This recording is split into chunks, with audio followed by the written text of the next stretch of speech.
Hello, good morning guys. എല്ലാവർക്കും സുഖമല്ലേ? എന്തല്ല, നിങ്ങൾക്ക് എന്തുണ്ട് വിശേഷം?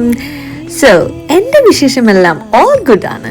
But today I am here to show you somethings very special. വേറൊന്നൊന്നുമല്ല, it's called as a podi idli. എനിക്ക് ഒരു ആഗ്രഹം തോന്നിയിട്ട് ഞാൻ പൊടി ഇഡലി സ്വന്തമായിട്ട് നമ്മൾ ഉണ്ടാക്കാൻ പോവുകയാണ്. ഇത് ഇഡലി തട്ടാണ് കേട്ടോ. ഫസ്റ്റ് സ്റ്റെപ്പ് ഇഡലി എല്ലാം റെഡി ആയിട്ടുണ്ട്. സോ ഇനി ഞാൻ ഇഡലി നിങ്ങൾ കാണിച്ചു തരാം. യെസ്, കണ്ടോ, നല്ല ചൂട് പാറുന്ന ഇഡലി കണ്ടോ? അത് ഫസ്റ്റ് തട്ടിലുള്ള ഇഡലി ഇതായിരുന്നു.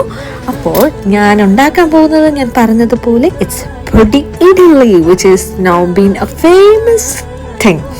അപ്പോൾ യെസ്, എൻ്റെ ഇഡലിക്കുട്ടനെ ഞാൻ കുറച്ച് പൊടിയാക്കാൻ വേണ്ടിയിട്ട് കുഞ്ഞു കുഞ്ഞു സ്മോൾ പീസസ് ആക്കിയിട്ട് കട്ട് ചെയ്തിട്ടുണ്ട്. And I am going to put it in the pan. നിങ്ങൾക്കത് ഗീയിൽ റോസ്റ്റ് ചെയ്യാം, അല്ലെങ്കിൽ നല്ല ശുദ്ധമായ വെളിച്ചെണ്ണയിൽ റോസ്റ്റ് ചെയ്യാം. ഞാൻ അതിൽ കടുക് ഇട്ടു, കറിവേപ്പില ഇട്ടു, ആൻഡ് നമ്മൾ കുട്ടി കുട്ടി ഇഡലി ഇട്ട് നല്ലപോലെ നമ്മൾ ഫ്രൈ ചെയ്തെടുത്തു. Actually I should say that it is very delicious. നല്ല മണം വരുന്നുണ്ടായിരുന്നു. പക്ഷെ അതിൻ്റെ കൂടെ ഒരു ടച്ചിങ്സിന് വേണ്ടിയിട്ട് നമുക്കൊരു ചട്നി ഉണ്ടാക്കണ്ടേ? ഞാൻ ഉണ്ടാക്കിയത് വൈറ്റ് ചട്നിയാണ് കേട്ടോ. അതിന് വേണ്ടിയിട്ട് ഞാൻ ചട്നിയെല്ലാം പ്രിപ്പയർ ചെയ്തിട്ട് ടെസ്റ്റ് ഡോസായിട്ട് ആസ് യൂഷ്വൽ ഞാൻ എൻ്റെ ഹസ്ബൻഡിനെ കൊടുത്തു.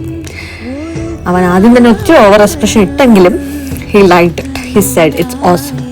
നല്ല രസമായിരുന്നു ഗൈസ്, അടിപൊളി. നിങ്ങൾക്ക് എല്ലാവർക്കും വീട്ടിൽ ട്രൈ ചെയ്യാമെന്നുള്ള കാര്യം തന്നെയാണ്. നമ്മൾ കടയിൽ പോയി കഴിക്കുന്നതിനെക്കാട്ടി എന്തുകൊണ്ട് നമുക്ക് വീട്ടിൽ തന്നെ ഉണ്ടാക്കി കഴിക്കാൻ പറ്റുന്ന ഒരു 5 minutes ഈസി റെസിപ്പിയാണ്. ആൻഡ് ഞാനും അത് കഴിച്ച് നോക്കി, കാരണം കഴിക്കണമല്ലോ ഓഫ് കോഴ്സ്.